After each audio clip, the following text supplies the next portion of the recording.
ฮัลโหลทักทายสบายดีอ่าหมู่เพื่อนทั้งหลายก่อนอื่นก็มาพบมาพอกับส่องบ่าววันใจบรรณาซึ่งต่อเช่นเคยพี่น้องเอ้ยมื้อนี้ก็ได้อ่าเอาบรรยากาศสู่พี่สู่น้องที่อาจจะไปใช้ชีวิตอยู่นอกประเทศอย่างเช่นคนลาวเฮาโดยเฉพาะแม่นอยู่ฝั่งไทยโดยเฉพาะแม่นคนที่จากบ้านเกิดเมืองนอนโดนพี่น้องเอ้ยเข้ามามื้อนี้ก็เป็นบรรยากาศที่ดีของเบาวันใส่ได้อ่ากลับไปบ้านเกิดเมืองนอนก็อัดคลิปสู่พี่สู่น้องที่ได้ลงช่อง YouTube เพราะฉะนั้นก็ขอเป็นกำลังใจให้เบาใส่แหน่เด้อพ่อแม่พี่น้องเอ้ยก่อนอื่นก็ไปเบิ่งบรรยากาศตามทุ่งไร่ทุ่งนาอันนี้คือบ้านเกิดของเบาวันใส่วีวีเป็นบรรยากาศที่อยู่แล้วมีความสุขพี่น้องเอ้ยบ่คืออยู่ในเมืองเฮานี่โอ้ยมันต้องเวลาเป็นเวลาแต่เท่าที่เบิ่งนี่บรรยากาศอยู่บ้านเฮานี่อยากอยู่ยามใดก็อยู่นำใดก็อยู่อืมก็คืออยากตื่น10โมงก็ตื่นอยากตื่น4-5โมงก็ตื่นบ่คืออยู่ในเมืองเด้อพี่น้องเอ้ยชีวิตการใช้ในเมืองนี่รู้สึกว่ามันบ่ค่อยมีความสุขพี่น้องเอ้ยแต่พอมาเห็นบรรยากาศนี่ก็คือ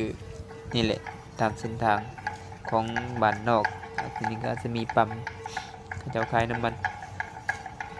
เลี้ยงงัวเลี้ยงควายไปซั่นพี่น้องเอ้ยใช้ชีวิตแบบความสุขง่ายๆสบายๆเพราะฉะนั้นถ้าว่าผู้ใดที่อยู่ต่างประเทศคิดฮอดบ้านก็สามารถกดไปเบิ่งบรรยากาศอ่าแบบอากาศที่ดีๆนี่คือทุ่งนาพี่น้องเอ้ยมาเบิ่ง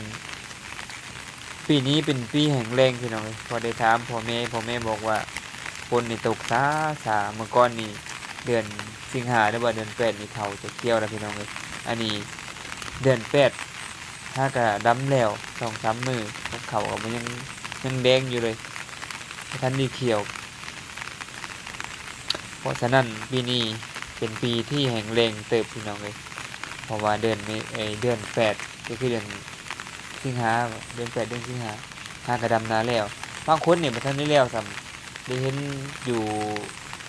ตามทางตอนมาเมื่อวานมื้อซื่นนี่พี่น้องเอ้ยยังเห็นเขาเจ้าบ่ทันได้ดำก็มีเพราะว่ากาบ่ทันได้สูงเขาเจ้าหากันมาตกกาวังฝนตกวัง2-3อาทิตย์หลังนี่แหละเพราะฉะนั้นก็กาบ่ทันได้สูง มื่อนี้กับอันนี้ก็เป็นอีกทงหนึ่งพี่น้องเอ้ยที่ว่า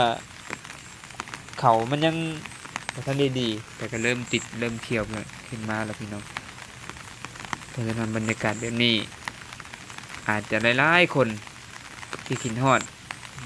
คิดฮอดนาบ้านเกิดตอนที่อาศัยยังเด็กตอนที่เป็นเด็กอาศัยกับความเป็นจริงอยู่แล้วมีความสุขพี่น้องบ่วุ่นวายอีหยังอยากไปไสก็ไปอยากกินหยังก็ไปหาเอา